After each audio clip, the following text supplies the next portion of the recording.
Salut les gang! Bon, aujourd'hui on est réunis pour parler de brand content. Brand content, c'est quoi? C'est le contenu de marque. Et comme je viens juste de terminer un cours dans une école sur la communication digitale qui incluait donc justement le fait de travailler sur du brand content, j'ai décidé d'en faire une petite vidéo étude de cas pour vous montrer les productions des étudiants au travers une dizaine de séances, leur accompagnement au travers chaque séance et le résultat, le fruit de leur résultat qui est juste incroyable pour certains groupes. J'ai décidé de vous montrer justement les meilleurs. Pourquoi? Parce que c'est important de montrer déjà leur travail, puisqu'ils se sont donnés pour certains à fond dans cette activité et je suis vraiment fier d'eux à ce niveau-là. Et aussi pour vulgariser et pour vous montrer, pour ceux qui ne connaissent pas dans la communication digitale, qu'est-ce que c'est? Qu'est-ce que c'est justement que le brand content qu'on doit utiliser éventuellement pour la communication digitale aujourd'hui, que ce soit sur les réseaux sociaux, mais également sur d'autres médias que peuvent être le site web, divers lieux ou plateformes. Et éventuellement aussi, on peut mutualiser du brand content au départ, si on refait le cheminement au fur et à mesure des années, voire des siècles, puisque le brand content a déjà plus d'un siècle, ça a déjà débuté au départ, soit sur des formats papier et des formats vidéo, enfin pardon, des formats film, des formats radio aussi. Donc il y en a eu beaucoup au fur et à mesure des années. Quelques minutes donc pour vous montrer leur travail et puis j'espère que ça vous donnera des idées. En tout cas, c'était magnifique à voir et à corriger d'un point de vue extérieur.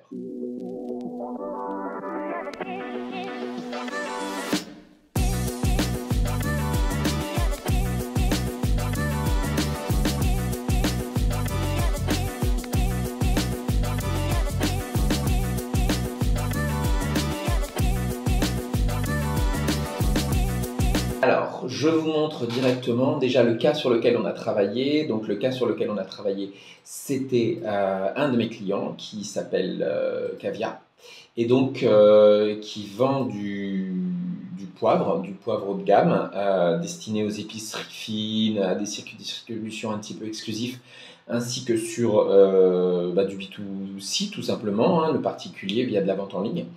Et donc dans cette étude de cas, ce qui est intéressant, c'était que comme le client est en première année, il y avait beaucoup à faire au niveau de la communication digitale. Première chose qu'il a fallu faire vis-à-vis de mes étudiants, les premiers éléments qu'on travaille toujours d'un point de vue, digital au départ, c'est déterminer à qui on s'adresse. Bien entendu, il faut classifier, il faut réaliser des personas, et des personas, c'est évidemment le client type, le portrait robot, mais ce client type, ce portrait robot, sachez-le, en digital, il est bien plus complet qu'un persona classique. Donc je vais vous montrer les deux réalisations qui m'ont paru les plus complètes à ce niveau-là, puisque les étudiants ont beaucoup pris en note un petit peu mes remarques et pu compléter au fur et à mesure leur travail. Le premier que je vous montre, c'est cette équipe qui a réfléchi et a composé des très beaux personas. Alors en plus de l'aspect visuel du persona, vous pouvez voir qu'on a les éléments classiques qui sont les objectifs, les frustrations, les centres d'intérêt, les motivations. On a également les lieux fréquentés, mais plus importante, ce que j'appelle l'empreinte digitale. Ce que vous voyez ici en haut, la technologie utilisée sur le web, les budgets dépensés également sur le web, le temps passé sur les réseaux sociaux et éventuellement aussi comment est-ce qu'ils interagissent sur le web. Donc ça, c'était vraiment une production très intéressante de l'équipe. Et également ici, comme je peux vous le montrer, une deuxième équipe qui, eux, ont été encore plus loin dans cette empreinte digitale, à préciser par réseau social qu'est-ce qu'il était possible de dépenser, d'activer vraiment quand on était un persona, qu'on utilisait les réseaux sociaux comme vecteur d'information, de communication, voire même d'achat.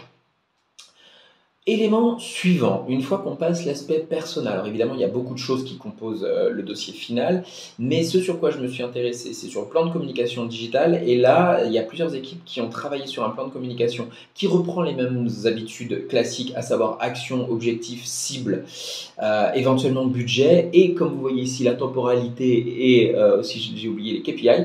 Ce plan de communication là, j'en montre deux. Voilà, il est très intéressant et il peut aussi être déterminé par des grands types d'objectifs. Vous voyez ici, on a détermination de la notoriété, on a différents types d'objectifs qui peuvent permettre de segmenter les actions également. C'est un document très très complet, le plan de communication.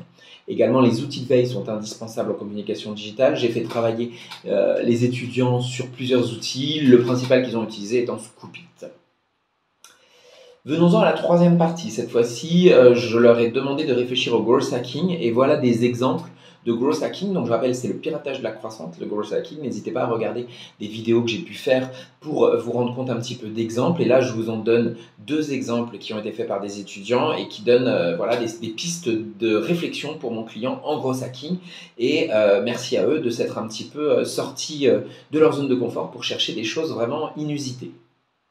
Enfin, et on arrive sur le contenu star, je demandais aux étudiants de réfléchir sur un contenu star. Donc là, ils avaient l'occasion soit de produire une infographie, un podcast, ici un carrousel, comme vous le voyez, par une équipe, voire des vidéos. La plupart ont fait des vidéos et je vais terminer avec ces éléments-là. Il est important de se rendre compte qu'après, on peut utiliser ce contenu star sur les réseaux sociaux, comme vous pouvez voir ici dans les propositions de cette équipe, mais plusieurs ont proposé des vidéos et je vais vous en montrer 3 qui sont des vidéos assez différentes, mais qui peuvent vous permettre de vous rendre compte justement de l'utilité et de la réflexion qui doit être faite avant de réaliser une vidéo.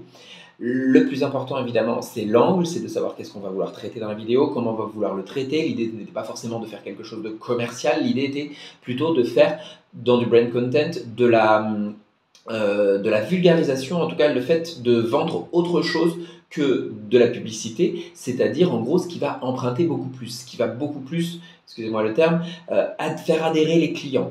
Ça peut être du storytelling, ça peut être l'histoire de la marque, c'est un équivalent du storytelling, ça peut être quelque chose de plus ludique, de plus pédagogique, ça peut être toutes sortes de marketing, mais à l'extérieur un petit peu de choses publicitaires. Donc voilà les 3 qui vont me paraître intéressants à vous montrer et certaines ont été faites avec des images qui ne sont pas libres de droit, donc je vais les passer assez rapidement parce que évidemment on n'a pas le droit de les utiliser normalement sur le web et en revanche la dernière équipe a carrément pris, et je vous montrerai leur behind the scene, leurs coulisses derrière, a pris le parti justement de filmer une vidéo par eux-mêmes pour la réaliser comme s'ils travaillaient pour le client et ça c'est délectable quand on voit ça d'un point de vue extérieur d'intervenant, puisqu'on se dit là les étudiants osent et tout simplement ils ne se mettent plus de barrières et c'est vraiment ça qu'on apprécie particulièrement. Donc justement, j'ai mis des très très bonnes notes sur cet exercice, sur cette étude de cas qui nous a tenu pendant 4 mois, mais vous allez voir, ça vaut son pesant de cacahuètes. Le poivre de Campo est cultivé dans le sud du Cambodge, dans la région qui porte son nom. Bordée par le golfe du Siam d'un côté et entourée par une chaîne de montagnes de l'autre, la région de Campo est idéale pour la culture du poivre. Cette épice délicate ayant besoin d'un climat chaud et humide avec une exposition limitée au soleil pour développer son merveilleux parfum. La culture du poivre de Campo donne le jour à 2 variétés, les petites et les grandes feuilles, aussi appelées Kamche et Lampong, dont la reproduction n'est faite que par bouturage. Grâce à Cavia, vous allez voyager, expérimenter de nouvelles saveurs et donner de la couleur dans vos assiettes. Un savant mélange de plaisir visuel et gustatif.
Entrez dans l'univers Cavia.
Voilà, une étude de la communication digitale qui était quand même assez complète, qui leur a permis vraiment d'aller chercher très loin dans leur réflexion et l'adaptation du cours à un cas précis.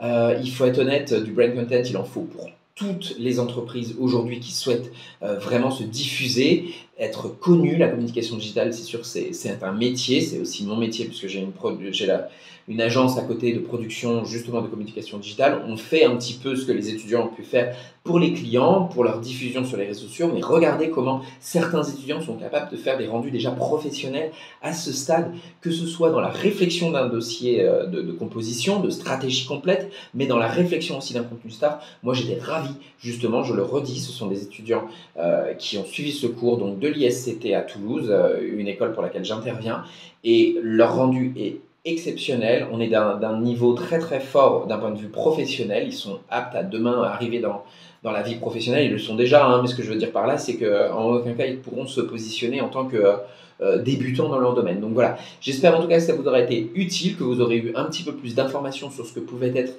l'alimentation obligatoire en communication digitale aujourd'hui sur les réseaux sociaux, sur les sites web et quel type de contenu. Je rappelle que la vidéo c'en est une, mais on a plein de possibilités, on a plein de zones, de territoires de dialogue. Ça peut être, comme je l'ai dit, des podcasts, ça peut être des infographies, ça peut être un carrousel, ça peut être du live tout simplement, ça peut être des vidéos, ça peut être des vidéos courtes. On sait aujourd'hui que les formats ils ont changé. Bref, il faut composer de la communication digitale, il faut composer des contenus pour exister et c'est ça qui était très important. J'espère que ça vous aura été très utile comme je le dis et je vous dis à très vite pour de nouvelles aventures. Salut, bye!